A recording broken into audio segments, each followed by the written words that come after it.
What's up lads, Viper here and welcome to a new video on the channel. Today's video is going to be my controller and camera settings. A lot of people have requested this, so I'm going to give it to you guys.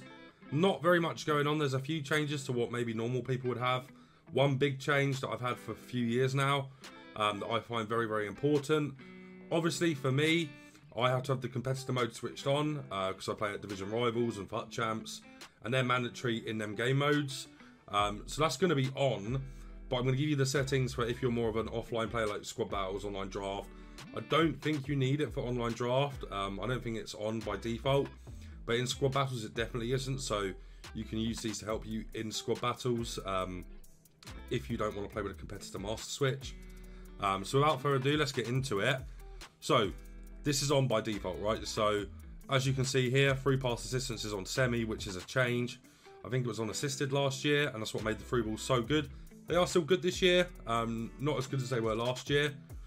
But if we're going to have them off, the things I would change if they were off is I'd put auto clearances on, I'd put auto flare pass on, auto shots on, assisted headers on as well.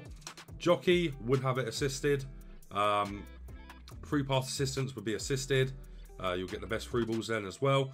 Tactical defending, yes. Obviously this off. Time finishing definitely on. If you haven't watched my tutorial on how to shoot on this game, time finishing is really overpowered this year, and so it should be. Yeah, they've changed the kind of frames where you can do a green time shot. They've increased it, so it's a lot easier to time them. Last year it was relatively difficult, but yeah, this year this is a must-have on. If you don't know how to time finish, make sure you learn it. Go into a kickoff game and just keep on trying. It's very important to have this on. Next player switch indicator. This is the little, you know, so you've got the red indicator above your player that you're controlling, and then you'll have the one next to you which is like kind of grayed out. That's the one that you will switch to. If you have this on, make sure you do have that on. Pass block assistance, I'm not really too sure, always kept this on. Auto switching, make sure you have this on this. You definitely don't want it on manual, definitely don't want it on loose balls, definitely don't just want it on air balls, and you definitely don't want it on automatic. So on air balls and loose balls, it's very important to have this on. Auto switching move assistance, don't really know what this is either. Yeah, never really used this. Clearance assistance, directional, classic. Yeah, I'd have this on directional as well. Some of these settings are very different to what I can't remember having this last year. But yeah, don't have that on. And now another very important one is the player lock. Now the player lock was really good last year. Very good this year because the players don't make good runs on this game. So make sure you have this on as well. Never turn this off. If you haven't learned player lock, I'd also recommend you do learn this. There'll be plenty of tutorials on YouTube. If you guys would like to see a tutorial of how to use this correctly from me, I could get that done. If you are interested, make sure you let me know. Moving on to icon switching. So this is a new feature. So when you press down on R3, it will give you like a few options to flick the stick in to be able to switch your player. It's quite good actually, but it's very difficult to learn. So yeah, just keep this on. If you want to learn this, learn this. If you don't want to learn this, don't learn it. Right stick switching player relative. Ball relative is not good at all. I have actually seen some people using this. I don't know why. Make sure you keep this on player relative. Very dangerous if you put it on ball relative. Ground pass assistance assisted. Shot assistance assisted as well.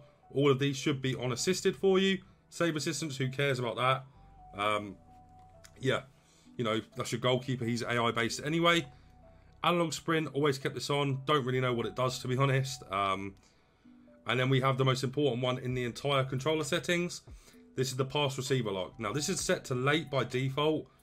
I've always kind of preferred early.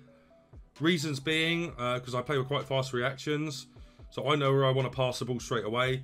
I play very fast FIFA, always have done. So having this on early is the best for me. So as soon as I put this, the left stick to where I want to pass it, that's where I want to pass it. I don't want to change the position I'm passing it. If I do want to change it, I can always cancel it with L2 and R2. So yeah, keeping this on early for me personally is very important. If you have fast reactions and you play relatively fast FIFA, I'd say have this on early. If you're a slower player, you like to build up the play very slowly, put this on late. But if you're quick, fast, football, this is for you, okay? So if you're a counter-attacker, early, possession, late. So yeah, boys, that's going to be it for the controller settings. We're now going to get into the camera settings. So moving into the camera settings, lads. Very, very bog standard stuff here. So we're on telebroadcast. Make sure you put them all on telebroadcast because I know it's quite glitchy sometimes. And then we have custom, but I haven't really changed too much. So I'm on camera height 7 and camera zoom 12. And obviously the rest is for pro clubs and stuff. So yeah, telebroadcast for me, just my favourite. I actually used to play on a classic. It's too zoomed in. Before I actually took this game very seriously, I did play on classic. So if you do play on classic, move to this, and I promise you it will make you a better player. It's all about seeing as much as the pitch as possible, whilst also staying relatively zoomed in. So that is why we have this on telebroadcast. So I think this by default is on player name bar. What you want is you want this on player name and indicator, and you can have it on player name or player number. So above their head, instead of showing their account name, it's going to show you the player that they're controlling. Obviously, for the most part, you'll be able to tell every player who they're controlling. So if they've got Messi above their name, you know they're controlling Messi. So you can stop the finesse shots then, so on and so forth. Anything else on here that I want to show? Radar I use on 3D. It just looks better. The radar is very important on FIFA and it always has been. Not a lot of people know about this.